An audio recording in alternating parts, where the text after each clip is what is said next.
Let me see if this thing is working. What's up, John Frank? What's going on with you? Man, this is my first time using StreamYard. I've never used this before like this. But I'm not home, so I guess I gotta do what I gotta do.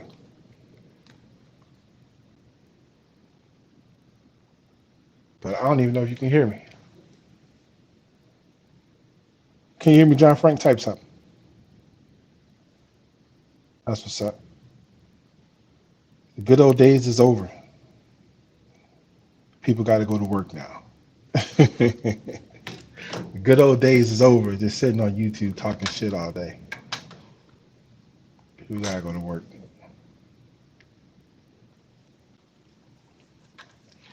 Hey, look, I this dude Mark Burns. I don't know if you anybody know who Mark Burns is. It doesn't matter if you do or you don't. Uh, he's a MAGA dude, right? And I he's running for Congress in South Carolina. I assumed he was going to win. Uh, I assumed he was going to win because he Trump endorsed him, and basically a Trump endorsement means you paid him enough money for him to say I like you. If you give him enough money, he'll say I like you over the other guy, and then he'll stand next to you and take a picture, and then hopefully you win. It was seeming like everybody who Trump endorsed so at one point in time or another won. Well, now Trump endorsement doesn't work like it used to work. And I was holding off, right, on doing this because I was waiting to see if he was going to say that the election was rigged. But he hasn't, even though this is a guy who tweets probably 15 to 20 times a day, has not tweeted since yesterday. So I guess he doesn't want to talk about it. He don't want to talk about losing. He lost the election, and that's what happened when you're a lunatic. But he's a shameless lunatic.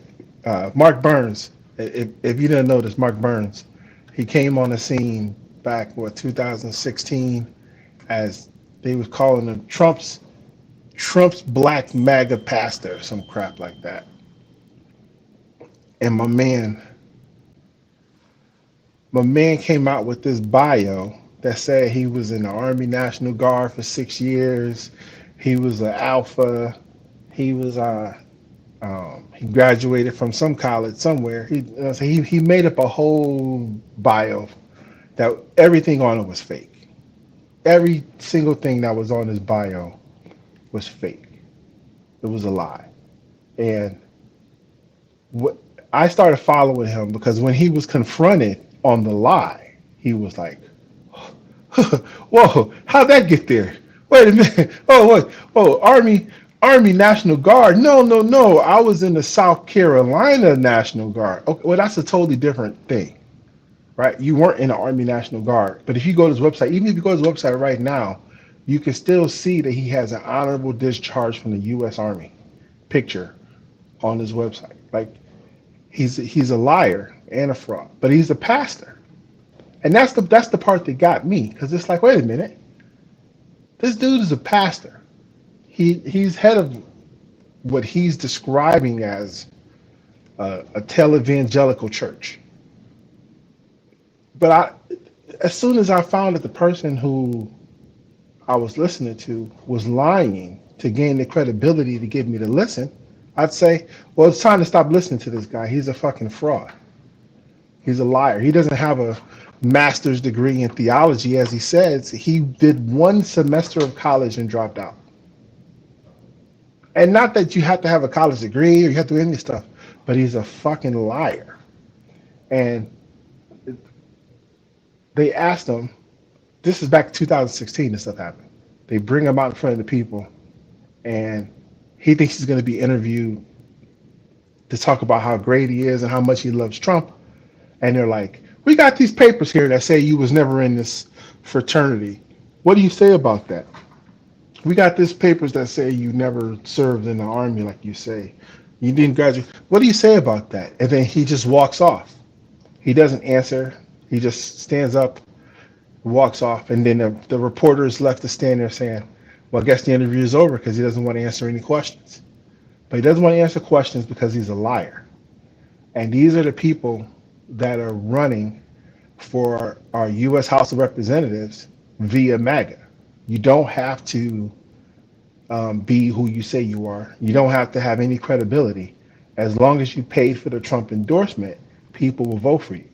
But maybe, just maybe, some of these MAGA people are waking up and they're saying, you know what? Maybe we should just not take his endorsement, but we should actually look at the person who he endorsed and say, that ain't a good person. The lady who won, Sherry, what's her name? Sherry Biggs. Her bio says she's Lieutenant Colonel in the Air National Guard, board certified family nurse practitioner, board certified psychiatric mental health nurse practitioner, wife and mother, conservative Christian. I don't have a problem with none of those things. Pro-life, difference of opinion. Pro-Second Amendment, I got guns. Pro-Trump Republican, that's where I got a problem. Not that you gotta love, you have to be against Trump. Being pro-Trump is a problem for me because you're willing to say I'm going to get on board with the team and do what they say. I don't like Trump's policies. He doesn't really have one. I don't like his agenda. I think he's kind of racist, bigoted, stereotypical, and divisive. That's my opinion of it. And if she's that, I'd probably be against her. But if I line this lady up who actually served, who actually is a nurse, who actually has the background that she describes, is really married, really a Christian, up against Mark Burns, who appears to have fallen upon a way to make money off of people by talking to them via religion, I'd say I'd pick this crazy lady over that crazy dude. I think they're both nuts, to be honest with you. But just certainly glad that Mark Burns is not the guy, because he's a nut. He's a nut.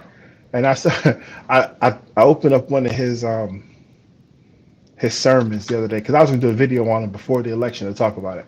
And it just random part of the sermon I clicked on. He says, God didn't pick us to lose. He picked us because he wanted us to win. You're not going to lose when God's chosen you. You're going to win. And then that must say to me, God didn't choose you. You lost because you're a loser. And it wasn't because of anything to do with God. It was because God picked the other one. You were supposed to lose and she was supposed to win. Unless at some point in time today, he's going to come out and say that the election was rigged, the election was stolen, and it was fraud, et cetera, along the Trump lines of you never admit defeat. You just keep going forward. But Trump seems to be picking a bunch of losers. He picked like 3 losers last night. So you got to be, that has to say something about the American people. Maybe, just maybe, they're actually looking at the candidates and not just rubber stamping Trump said he's good, so he's good. Let's see. Something else. Bowman lost last night. Black Rosebud called me yesterday talking about Bowman was going to lose, and I thought that was it was interesting because I was like, well, I don't want him to win. You know, Jamal Bowman.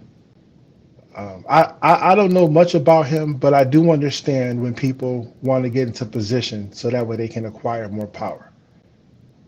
And our politics are so divided and every vote counts. And if you're willing to be the person who says, I'm opposition, unless now you're in a position of negotiation, you're in a position of power.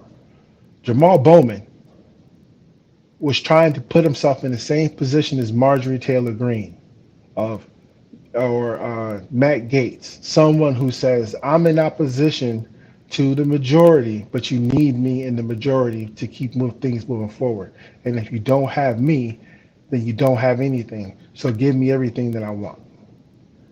I disagree with that idea for this reason and this reason only.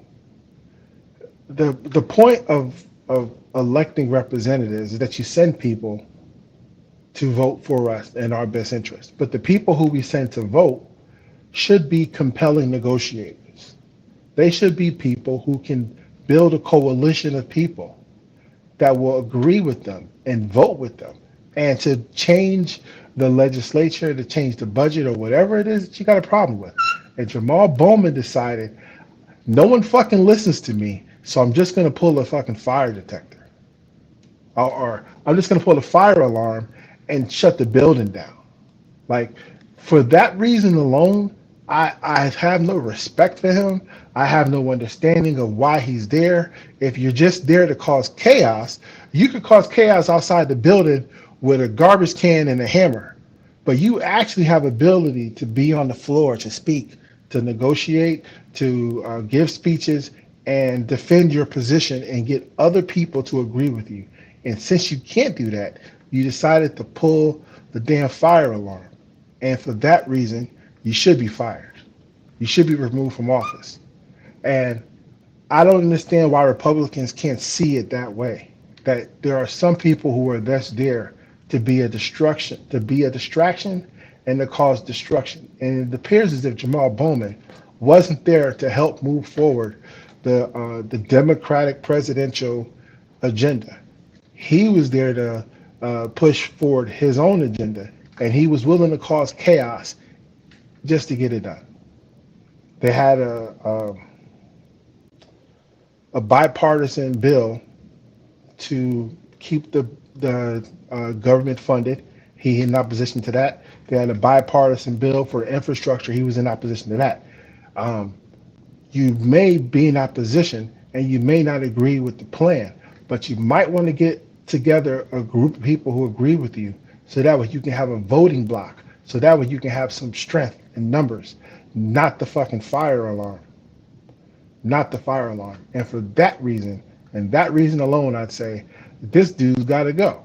He doesn't understand what he's there for. I watched this guy, Royce White, talked about send me to Washington. I'll make sure the budget never gets passed.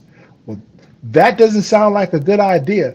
Maybe you should go to Washington with the idea that you're going to form a coalition of people that can get changes to the budget injected into it that your constituents want, not that the government shuts down. That doesn't seem like it makes any sense to me at all. But it appears to be exactly what the Republican Party wants, because those are the candidates they're willing to send. Send me to Washington, I'll break it. We don't need those kind of politicians, at least not on the Democrat side. So if that's the kind of politicians they're going to send them, I'd be against them. I don't get the vote against Jamal Bowman, but if I got the vote, I'd vote against him. And I don't even know who the other guy is. I heard he was a white guy this morning. But I was like, oh, I don't care if he's white or black. As long as he's not the guy to pull the fire alarm, I'm for him. I'm in opposition to the guy to pull the fire alarm to get his way. But I'm pretty happy that Mark Burns lost, although I'm not really happy that Sherry Biggs won. So that's kind of weird. But Sherry Biggs is going to go to Congress because they're in a very conservative district, and the Republicans won probably, I don't know, maybe like 40 years in a row or some shit like that. There's possibility that maybe the Democrats can get some people together and fly in some Mexicans or some immigrants or something to that district to vote. as Trump's been saying, and all these other weirdo Republicans have been saying. And we could just fly some people in there to vote in that district to help with the odds. They might have a better chance, but more than likely not going to happen. Anyway, I'm going to take my ass back to work. I don't like StreamYards. I don't like it. But I'm going to try to figure out to get better. I don't know how to do anything with this thing. Anyway, a terrible day for MAGA yesterday, but happy that Mark Burns isn't going, so it's a good day for me. If you haven't registered to vote, make sure you register to vote, know where you're supposed to vote, and make sure that you submit your application to get your ballot early. They're changing the laws and they're changing the rules because they don't want you to vote, so make sure you vote.